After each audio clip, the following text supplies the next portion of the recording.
The floor buffer stalled again, right on cue, and the janitor muttered an apology to no one in particular while kicking the side of the machine with practiced disappointment. It beeped back at him in an offended tone, as if filing a complaint. Somewhere above him, the city hummed with engines that bent light and folded distance, but down here the buffer sulked like an old animal. He leaned on the handle, thinking about how many credits a working machine might be worth, when a scream cut through the corridor and stopped every other sound like a bad edit. He sighed because of course it was his shift. The scream came again, followed by muffled shouting, and a voice barking commands in a dialect he recognized only because it was trying very hard to sound official. He pushed the buffer aside and shuffled toward the noise, already rehearsing how he would explain this to management if he survived. The restricted transit wing was not a place janitors were encouraged to visit, mostly because it was expensive to fix things that exploded there. As he rounded the corner, he saw 3 figures struggling with a fourth, and his brain helpfully noted that this was above his pay grade before his feet ignored him and kept moving. One of the kidnappers turned, startled, and demanded credentials. The janitor raised his mop like a weapon and said the first thing that came to mind, which was wet floor. It wasn't clever, but it did buy him half a second.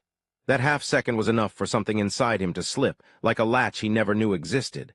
The air twitched. The light flickered. The advanced restraint field around the woman spasmed and collapsed as if embarrassed. She dropped to the floor, swore eloquently, and kicked one of her attackers in the knee. Her long ears flicked as she moved, sharp and unmistakable even in the chaos, and she laughed once, short and incredulous. "Is this part of the service package?" she asked him while ducking a stun bolt. He didn't answer because he was busy wondering why the wall had just politely moved out of his way when he stumbled. One kidnapper fired again, and the shot bent, not missing so much as reconsidering its life choices. The janitor stared at his own hands. "Huh," he said, "that's new." The fight ended messily and without dignity. Someone slipped on the mop water. Someone else argued with their own weapon as it powered down mid-threat. When it was over, the kidnappers fled, shouting promises that lacked conviction. Silence crept back in, awkward and heavy. The woman stood, smoothed her clothes, and looked at him like a puzzle she'd already decided was rude for existing. "You," she said, "you are not supposed to do that." "I get that a lot," he replied, gesturing vaguely at the corridor. "Usually about being here." She studied him longer, eyes bright with calculation, ears tilting slightly as if tuning to a frequency only she could hear. "You broke proprietary tech by accident," she said. "Do you have any idea how expensive that was?" He winced. "If it helps, my buffer does that all the time." For a moment, despite alarms beginning to wail in the distance, she laughed. It startled both of them. Then she straightened, all sharp focus and dangerous calm. "They will come back," she said, "and others will come too. You should run." He picked up his mop. "Funny," he said, "I was about to say the same thing." They ran because standing still felt like volunteering. The alarms kept arguing with each other, one insisting on evacuation, another recommending calm, and a third politely asking everyone to ignore the first 2. The janitor followed the woman because she moved like she knew where panic ended and exits began, even when she clearly didn't like the route. She grabbed his sleeve at a junction and hissed something sharp and untranslatable, then paused. "Actually, no, that's not fair. I'm angry, not psychic. Do you know a way out?" "I know a way to the break room," he said. "It has a chair that only shocks you a little." "Lead on, hero."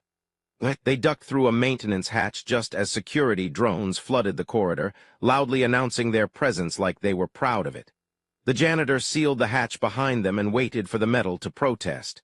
It didn't. He frowned. "Okay, that's definitely new." She glanced at the door, then at him. "You're doing it again."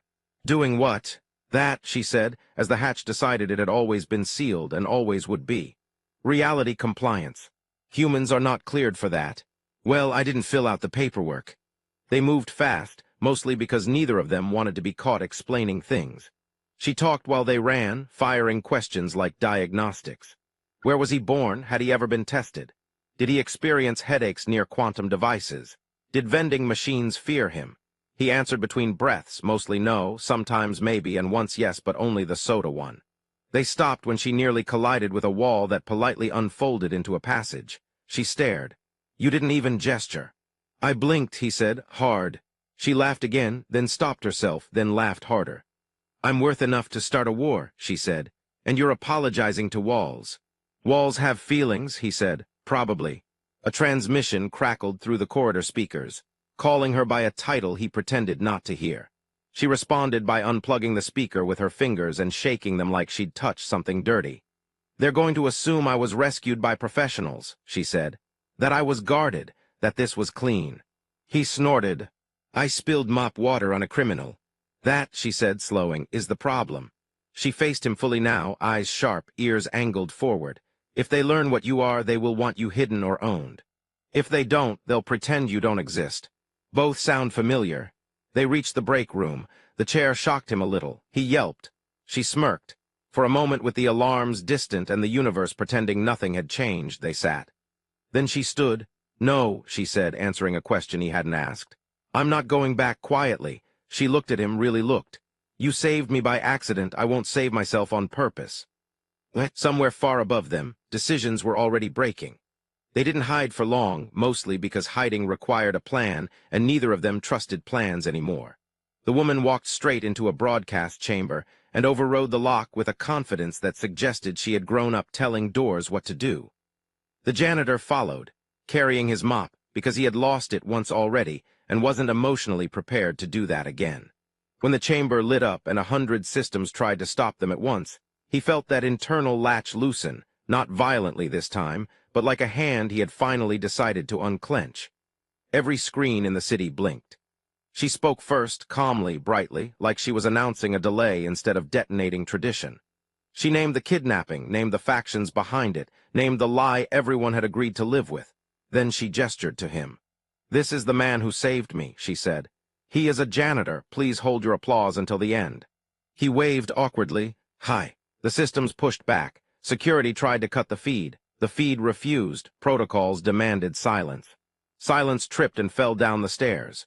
He felt the city strain against him, and for the first time he didn't apologize.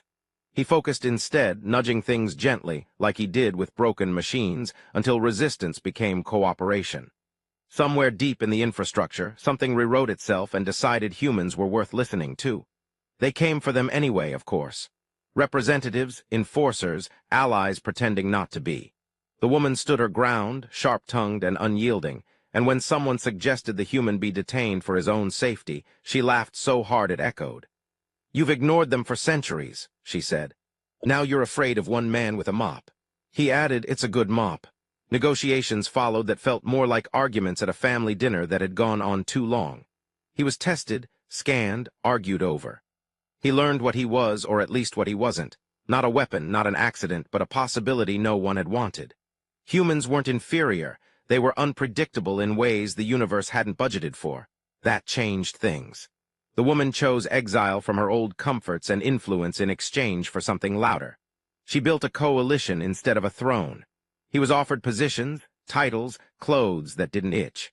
He took a job maintaining interspecies infrastructure and insisted on better chairs in break rooms. The shocking kind were banned.